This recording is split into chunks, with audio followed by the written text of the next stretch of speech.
বহুল প্রতীক্ষিত আসিয়া ধর্ষণ এবং হত্যা মামলায় আজকে বিজ্ঞ বিচারিক আদালত যুগান্তকারী রায়ের মাধ্যমে এই মামলার প্রধান অভিযুক্ত আসামি হিটুকে নারী ও শিশু নির্যাতন দমন আইন 2009-2 ধারায় দোষী সাব্যস্ত ক্রমে সর্বোচ্চ শাস্তি মৃত্যুদণ্ড প্রদান করেছে।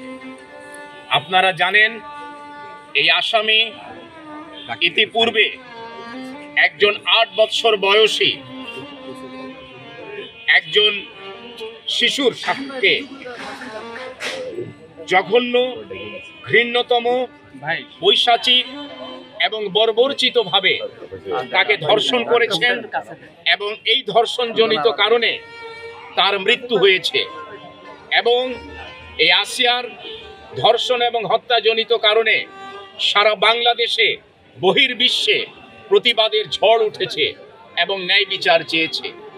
এই মামলায় বিজ্ঞ বিচারিক আদালত সকলের সহযোগিতায় prosecution, defence, law enforcing agency, witnesses এবং এই মাগুরা জেলার পুলিশ প্রশাসন সকলের সহযোগিতায় দ্রুততম সময়ের মধ্যে অর্থাৎ within a period of month এই মামলাটি নিষ্পত্তি করেছেন, যা একটি বিরল ইতিহাস হয়ে থাকবে এই মাগুরায়, এই দেশে।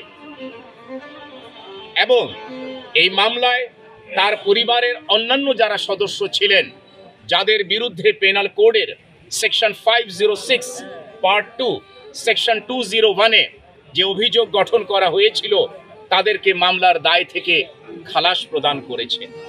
স্বাধীন বিচার ব্যবস্থায় বিজ্ঞ বিচারিক আদালত তার জুডিশিয়াল মাইন্ড অ্যাপ্লাই করে এভিডেন্স অন রেকর্ডের উপরে এই জাজমেন্ট প্রদান করেছেন।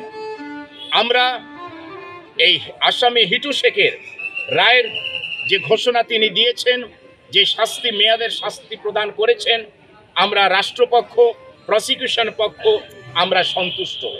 কিন্তু যে আসামিদেরকে, যাদের বিরুদ্ধে পেনাল কোডের অভিযোগ গঠন করা হয়েছিল, তাদেরকে যে অ্যাকুইট বা খালাস করা হয়েছে, রায়ের কপি সংগ্রহ করে সেটা পর্যালোচনা করে সংশ্লিষ্ট কর্তৃপক্ষের সাথে আলোচনা করে তাদের ইনস্ট্রাকশনস অনুযায়ী আমরা প্রয়োজনে উচ্চ আদালতে অ্যাপিল করব। এই মামলার রায়ের মাধ্যমে এবং দ্রুততম সময়ের বিচারের মাধ্যমে একটি মেসেজ সকলের জন্য প্রণিধানযোগ্য, আর তা হচ্ছে এই বাংলাদেশের বুকে কোনো ধর্ষক কোনো নারীর সাথে কিংবা কোনো শিশুর সাথে কোনো যৌন অপরাধ, বিশেষ করে এই জাতীয় ঘৃণ্য কোনো অপরাধে যেন যুক্ত না হতে পারে, সংগঠন না করতে পারে, সেই মর্মে তাদেরকে এই মেসেজ দেয়া হচ্ছে। যদি তারা করে তাহলে আইন আমলে আসবে এবং সেই ক্ষেত্রে রাষ্ট্র প্রয়োজনীয় আইনানুগ ব্যবস্থা গ্রহণে বাধ্য হবে। এবং আজকের এই রায়ের জন্য ঊর্ধ্বতন মহল, বিশেষ করে আইন মন্ত্রণালয়, স্বরাষ্ট্র মন্ত্রণালয় যে ভূমিকা পালন করেছেন, যে এই মামলার দ্রুততম সময়ের মধ্যে বিচার ও নিষ্পত্তির ক্ষেত্রে জনমতের সপক্ষে তারা তাদের আইনি যে দায়িত্ব পালন করেছেন, সেটাকেও আমরা সাধুবাদ জানাই। এবং আপনারা যারা কষ্ট করে আজকের এই অনুষ্ঠান ধারণ করছেন, আমার বক্তব্য ধারণ করছেন, এই নিউজ করেছেন, আপনাদেরকেও ধন্যবাদ জানাই। সকলকে ধন্যবাদ। বান্ডেল থাকলে প্রতি সেনমানিতে টাকা বাঁচবে।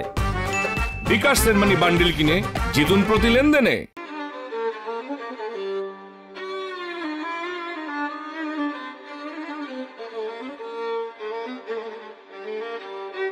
Thank you.